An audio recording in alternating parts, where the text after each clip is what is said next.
Welcome everyone to Deny, Delay Depose, Health Over Wealth. We've got a lot to unpack today, some really disturbing news coming out, and frankly, I'm feeling pretty heavy about it all.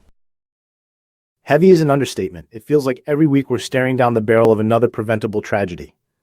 The frequency is just unsettling. I understand the concern, but I think we need to be careful about framing these events as necessarily preventable. Disasters happen, and while we should strive for improvement, attributing everything to systemic failures can be a bit simplistic. Simplistic. Sarah, with all due respect, look at what's happening. Midwest tornadoes, a ship hitting the Brooklyn Bridge, and a bombing at a fertility clinic of all places. How much of this can we chalk up to random chance before we start asking harder questions about preparedness, regulation, and yes, systemic failures? Exactly. And the fertility clinic, framing it as terrorism, that's loaded. Who benefits from that narrative? It just further obfuscates real reform. It just takes it out of the realm of anything tangible or actually able to be fixed. Well, regardless of motive, terrorism is the right word, isn't it? Someone intentionally detonated a bomb. That's definitionally terrorism. But why? What drove someone to that point? I'm not excusing the act, absolutely not, but we can't just label it and move on. We have to dig into the why, and when it's a fertility clinic, you have to ask about access to reproductive health care, the costs, the emotional toll. It all feeds into a sense of desperation.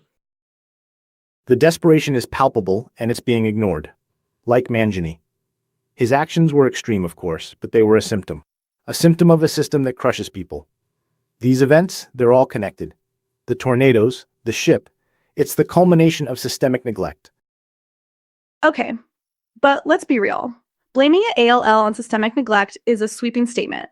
The tornadoes, for example, are you suggesting we could have prevented them?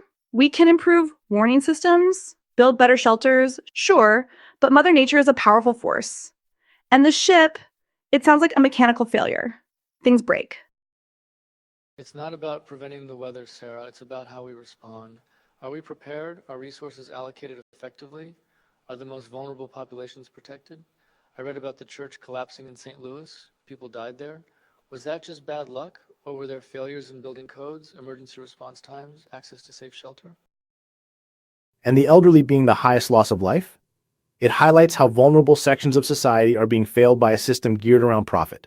These aren't independent acts. It's a pattern. I get it. Access to resources is important. But resource allocation isn't magic. It requires trade-offs, prioritization. And yes, sometimes that means difficult choices have to be made. It's not always about profit. Sometimes it's simply about limited resources. Limited resources. In the wealthiest nation on earth, we can send billions overseas for arms deals, but we can't ensure adequate health care and disaster preparedness at home. That's a choice, Sarah. A choice driven by skewed priorities and, frankly, corruption. And it's the shadow corporations, those hidden players, that dictate those choices. The insurance companies, the pharmaceutical giants, the hospital conglomerates, they're the ones pulling the strings. Okay, so you're going straight to the shadow corporation's argument. But are you saying that every business is inherently evil? Because they have to make money. No, but there's a difference between making a profit and actively exploiting people's vulnerabilities. When your business model relies on denying claims, jacking up prices, and lobbying against regulations that protect patients, that's not just business, that's predatory. But insurance companies exist to manage risk. They can't pay out every claim. They'd go bankrupt. And regulations, well, too much regulation can stifle innovation and drive up costs. It's a balancing act. A balancing act that's consistently tipping in favor of profit. Look at the administrative overhead in our healthcare system compared to countries with universal healthcare. It's obscene. We're wasting billions on bureaucracy and paperwork instead of actual care. And the complexity is by design. It's meant to confuse people, to make it harder for them to navigate the system and challenge denials. It's a smokescreen to hide the greed. But navigating healthcare is complex. There are so many variables, different treatments, different insurance plans. AI is being developed to streamline some of it. That will help the process. AI controlled by the same corporations that created the mess in the first place? I'm not convinced.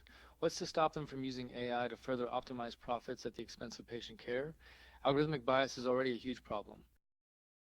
It will be used to cherry-pick the most profitable patients and deny coverage to the rest. I have no faith that AI under current controls will lead to any improvements. They'll continue to game the system. Okay, but are you arguing that technology is inherently bad? Because that's like saying cars are bad, because people sometimes crash. We can regulate AI, ensure transparency. There's potential for good there. It's not the technology itself, it's the intent behind it. If the goal is to maximize profit within a fundamentally unjust system, AI will just amplify those injustices. We need to address the root causes, not just slap a technological band-aid on the problem. Yes, exactly. Let's go back to the tornadoes for a second. We can't stop them, no, but we can strengthen building codes, improve early warning systems, and ensure that everyone has access to safe shelter. But those things cost money. And guess who's lobbying against those measures? The same corporations that are raking in profits from disaster relief. But you have to look at it practically. These initiatives require funding, time, and personnel. If these resources are tied up in initiatives that fail, then it's not an efficient use of our time and energy. You're talking about efficiency as if it's some abstract concept. Efficiency for whom? For the shareholders? For the executives getting million-dollar bonuses? What about the efficiency of saving lives? What about the efficiency of preventing suffering?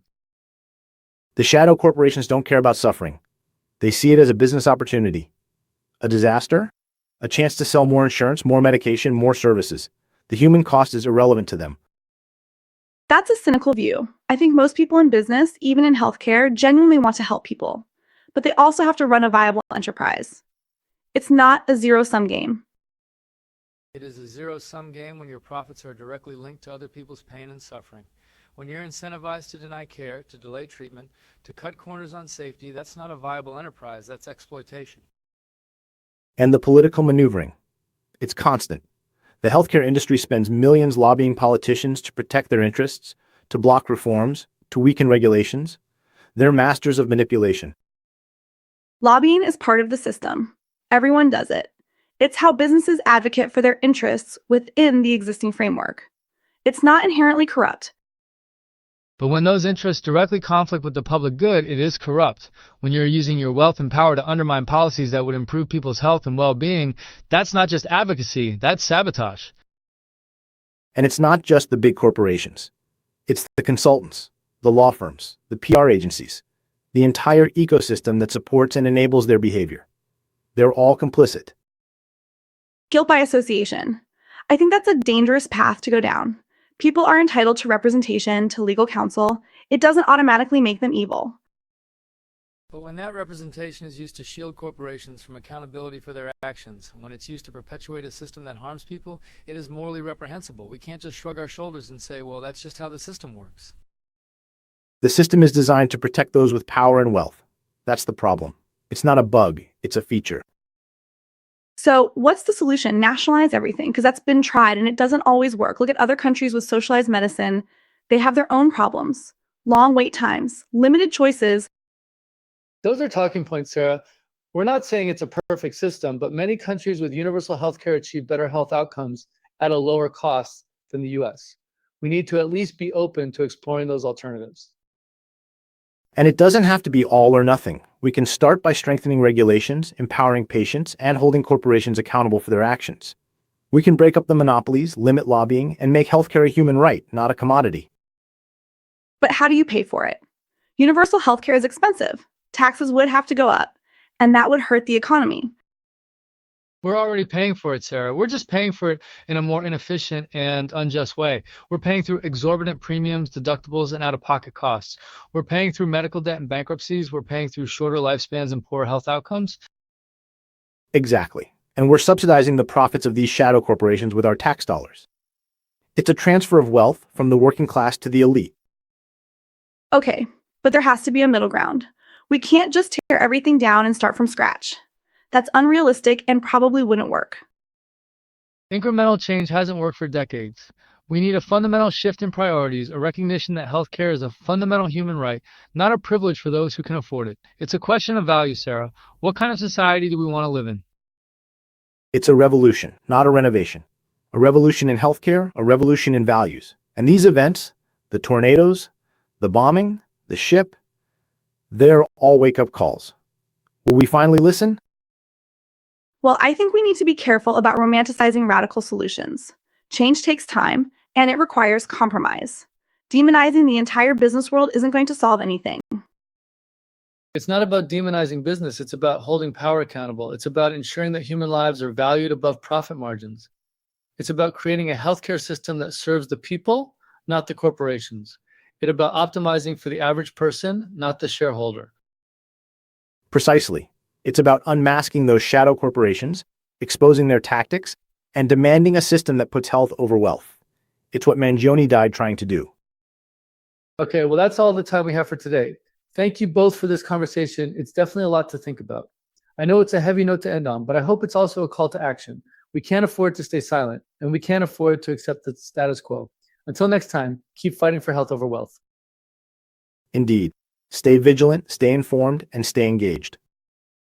And let's try to have a more productive conversation next time, maybe focusing on some specific actionable steps we can take within the existing system as well. We'll see if that's doable. Thanks again for listening. Agreed. We can always come back to this and readdress any points to hopefully make them more palatable. Agreed. Sounds good. Catch everyone later. Bye. Bye-bye.